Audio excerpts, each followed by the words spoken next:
why? Could the zombie apocalypse actually happen? As a pop culture favorite, zombies are very prevalent in today's literature, movies and film, toys, and many other flavors, so to speak. Zombies as entertainment is all in good fun, but the possibility of real zombies is nothing to laugh at. Are zombies an actual scientific possibility? Yes, and I'm going to share with you the quantifiable, documented evidence to prove it.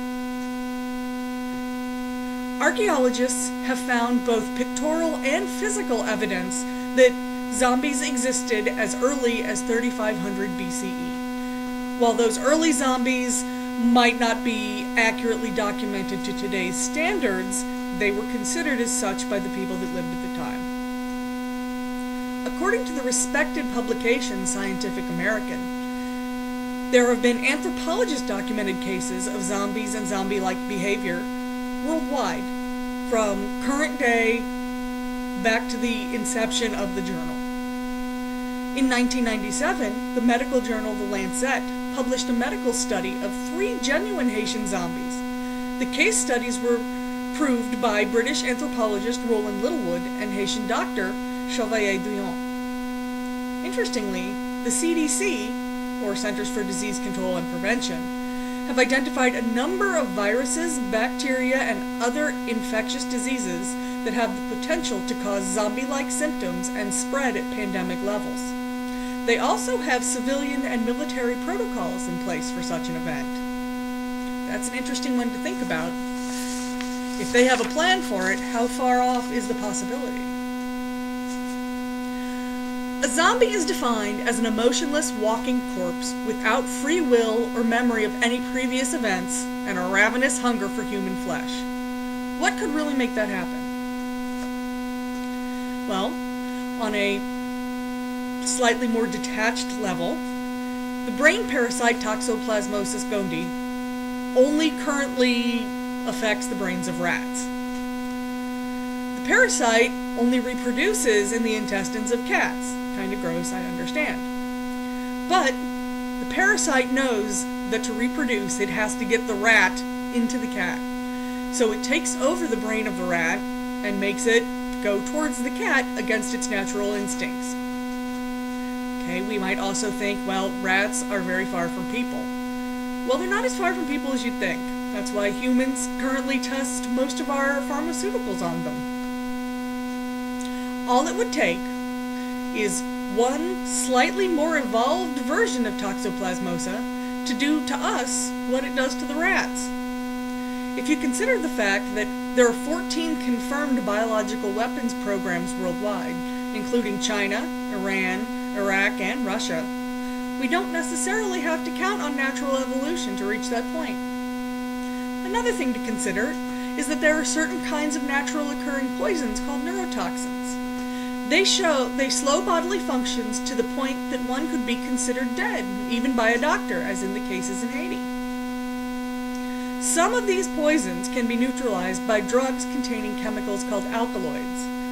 But the alkaloids cause the victims to remain in a trance-like state with no memory and still able to perform simple tasks like eating, sleeping, moaning, stumbling around. Classic zombie stuff. One such event involved a man named Hess Nolden. He was a Haitian who was declared dead by 2 separate doctors and buried in 1962. They found him walking around his village 18 years later. It turned out that the local voodoo priests had been giving local neurotoxins to people all over, Mr. Narcissus included. They were using these created zombies to go to work on the sugar plantations, a level of cruelty I don't think any of us could really contemplate. Possibly the most frightening potential zombie maker is Crutchfield-Jacob disease, which is what we call mad cow disease in humans.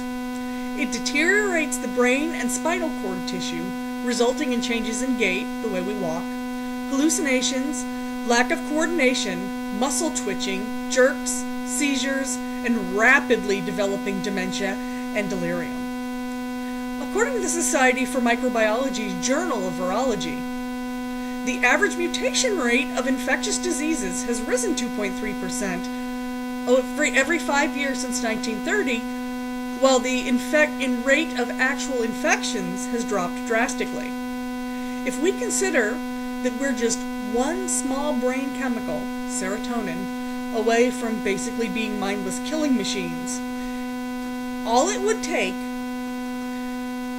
to make Crutchfield-Jacob that destroys the brain's ability to absorb that one chemical to make it a world-changing pandemic. Again, with the biological weapons programs out there, that could be something that could be engineered quite easily. Well, in conclusion, while movies like Night of the Living Dead and Resident Evil may not represent probable futures for humanity, I feel I've shown how nature, science, and man's interference with and manipulation of the two show us that zombies and zombie-like behavior have been, are, and will continue to be potential threats to humanity. Thank you.